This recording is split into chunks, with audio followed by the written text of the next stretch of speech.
కవిత శీర్షిక స్టేటస్కో. భూమి ఎవరిదుందో తెలుసుకోవడానికి ఉన్న భూములన్నీ అమ్ముకోవాల్సి వస్తుంది. అమాయకుల భూములకు రెక్కలెప్పుడు విరిగిపోయి ఉంటాయి. అమాయకుల భూములకు రెక్కలెప్పుడు విరిగిపోయి ఉంటాయి. కోర్టుల్లో విసిగిపోయి ఎన్ని కుటుంబాలు ఉరికొయ్యలకు వేలాడుతూ ఉండిపోయాయో. సత్యాన్ని గుర్తించడంలో ఇన్ని అసత్యాలెందుకో మరి. సొంత భూమికి రక్షణ కోసం లక్షలు పెట్టి స్టేటస్కోనో ఇంజెక్షన్ తెచ్చుకోవాలి.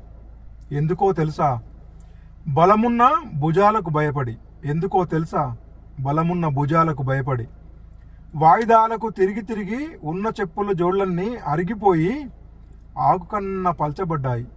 ఉన్న చెప్పుల జోళ్లన్నీ అరిగిపోయి ఆకన్న పల్చబడ్డాయి.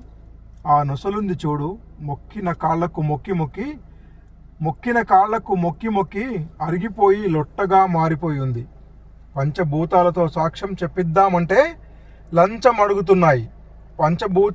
పంచభూతాలతో సాక్ష్యం చెప్పిద్దామంటే లంచం అడుగుతున్నాయి.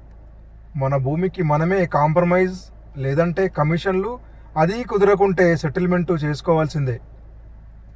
అటు నిజం తేల్చుకోకుండా ఇటు భయంతో బతకలేక సెటిల్మెంట్కే సిద్ధమవుతున్నారు. జై హింద్, జై భారత్, వందే మాతరం.